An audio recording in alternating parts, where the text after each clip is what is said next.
Every now and again, a mod comes along and tickles my fancy, and this is one of them, the TW Millennium Modern Warfare mod. Now I know what you're thinking, yes, I can finally play Imperial Guard. Well, it's actually inspired by the World War I German Imperial army, but naturally one can draw the comparisons. It is a fairly new mod, so there's lots of room for it to improve and add more stuff, which is pretty exciting. So I'm just going to go through and show you what this mod has to offer. So for the most part, this is an add-on to the Empire roster, and there's 13 units added. Let's go through them first of all. Starting with Imperial conscripts. These are kind of your cheap expendable boys. Most of these units are going to be ranged, so they've got a decent ranged attack. It's armor piercing, it's got all the stuff going on for it. These ones aren't so good in the melee though. They have low leadership. They're very much the Imperial guardsmen with a life expectancy of about 15 hours. And then we have the Imperial Rifle Company. These are much better, stronger missile, better in the melee. They have a bunch of abilities as well. They're more disciplined, they won't break so easily. They can throw grenades, which is pretty cool. It's an ability to be able to throw some German-style stick grenades to blow everybody up. And they can also entrench. I'll show you more on what that is later. And then there's Imperial Assault Infantry. These are more the close quarters boys. They've got much shorter range, so they're kind of like shotgunners, essentially. They have high leadership too, so going to be good up on the front line, being the first ones into melee combat after the conscripts give their lives, of course. They can vanguard deploy and also have grenades too. And then something a little bit more specialist, Imperial Flamethrowers. No prizes for guessing what these are going to do. Burn everybody to a crisp. Short range, of course. They do have the burnt leadership debuff and fear as well, so they can debuff leadership pretty well, looking to melt all the unarmored fools. And then we have the Imperial Sniper Squad, fairly self-explanatory. They have big old range, of course, very accurate, but pretty terrible in the melee, however. They do have stalk, so they'll be hidden. They don't have snipe, unfortunately, which would obviously make sense. They do have vanguard deployment, though, so they can be proper sneaky if you want them to be. And then we've got Imperial Pioneer Troop. Now, these boys might not look like much. Their melee stats certainly aren't up to much. They do have a strong ranged attack, but where these boys really shine is in their abilities. And why? Because, well, they can build stuff, which is pretty heckin' cool. You can see these ones here, they have the laying barbed wire ability, and this unit over here has just done it, and they put down this barricade which cannot be passed by enemies.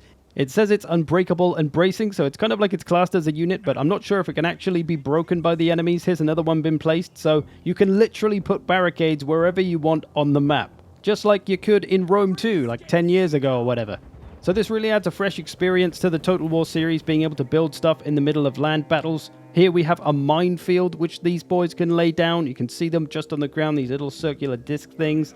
If the enemies, of course, step on those, they go boom. But it doesn't end there, because you can also build frickin' machine gun nests, and you can kind of nestle them inside your barbed wire to make a proper kind of fortification, but it's very cool. They come with a working MG, of course, and they can gun down orcs just like in World War I. So very, very cool feature to be able to build stuff in the middle of battles. This is the entrench ability for the Imperial Rifle Company I mentioned earlier. So they're able to build this basic barrier, but really nice to have these kind of building abilities. Then for some cavalry, Imperial Dragoons, these ones with lances, so just a melee cav that can charge stuff down. And another very cool thing they can do though is dismount. Again, just like the good old days of Total War, and a feature that should probably really be in Total War Warhammer by now anyway. So really cool to be able to dismount them, can make them more useful for minor settlements and sieges and stuff. There's also Imperial Dragoons with carbines. So these are a ranged infantry. They can fire whilst moving. They have vanguard deployment as well. So kind of similar to Empire Outriders Pistolier combo. They can also dismount as well. So another way to make them a little more handy. And then to the various artilleries, this one, the Imperial Anti-Monster Cannon. This is pretty much just a cannon, good for sniping down those big boys. Then we've got the Imperial Heavy Machine Gun. This is your anti-infantry artillery of choice, very powerful, got some decent range on it, although shorter than most of the other artilleries. Kind of like a Hellblaster volley gun though, short range but strong infantry killing power. And then you've got the Imperial Modern Rocket Launcher. So this is kind of like a Hellstorm rocket battery. It fires loads of inaccurate rockets, but they do explode at the end in this kind of shrapnel way. They're going to be very strong, firing into crowds of infantry. And then there's the Imperial Modern Field Cannon. This thing's got a lot of range at 600, strong missile strength. This thing's kind of like a cross between a cannon and a mortar. Strong explosive rounds that also have some kind of poison on it, so just good for blowing everything up. And then to the chunkiest of the chunk artillery, Imperial Super Heavy Mortar. This thing has over 1k range, does good damage as well, but mostly that range means you can hit pretty much anything anywhere on the map most of the time. Again, big explosive fiery rounds that'll do a lot of work for you, and they look incredibly cool.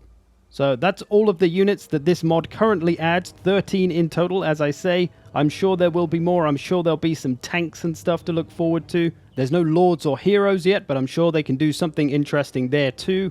But there we go. That's all the units added with this mod, and you can play around with them in custom battles, but you're probably wondering, can I play them in campaign? Well, the answer is yes, you can. You simply play an Empire campaign, and by default, they'll be locked to tier 5 buildings, so they'll be like mid to late game units for the most part, because they are very unbalanced in the scheme of things. They will wipe out much larger armies with absolutely no problem at all. All of the ranged and all the power of the units really just destroys everything, so that's why they're locked to tier 5, but don't panic if you don't care about the imbalance and you just want to mess around with the units. There are some sub-mods you can get to have them unlocked in different ways. One of them lets you get them from tier 1 buildings, so you can have them right from the start basically, and other ones let you only recruit them from certain buildings like the Knowles Gunnery School and things like that. So there's different ways to be able to recruit the units into the army. But yeah, do realize all these units are very, very powerful, and they're going to really break the game and just make you super powerful, which could be boringly easy, right? So you might have to limit yourself to only a few units in each army or something like that, or playing on very hard difficulty, battle difficulty, so it's a little bit tougher. But overall, some really fun stuff that can be done with this mod, especially the ability to build things. That's just such a huge thing that I've always wondered why Total War doesn't have more of that. I guess it may be because of the AI pathfinding. I haven't really seen how well the AI do with getting through them. I'm not sure if the barriers are unbreakable, as I said, so if they are, it might be a little too powerful. They maybe should be breakable. If they're not, I haven't seen one break yet, and the enemy does kind of wail on them. Much like they do in minor settlement battles with the barricades in the way, they'll start to bash on it and eventually it'll break. I think it would be good if they could bash their way through them, even if it did take a while and it maybe wasn't as weak as the barriers are in minor settlement battles and things. But yeah, it's really fun to be able to put down defensibles. This is the kind of thing, in my opinion, that should have been in the game instead of minor settlement pop-up tower shit, supply system, all that crap. You should have had something like this. Find a way to make it work. Find a way to make the AI move around it or go through it. There's just a lot it could add to the game in many ways, especially for certain factions that really need stuff like this. If Cathay had this kind of thing, they'd probably have a much easier time. Maybe not machine gun nests. They probably don't need those. But yeah, I think there's a lot of fun to be had with this mod, so do check it out. The link is in the description. TW Millennium Modern Warfare mod. As I say, you might need the sub-mods if you want to play campaign and get the units kind of earlier than normal. Those are all listed on the main page though, so go and check it out. I hope you've enjoyed this. Thanks for watching. I look forward to seeing where this mod goes. See you in the future.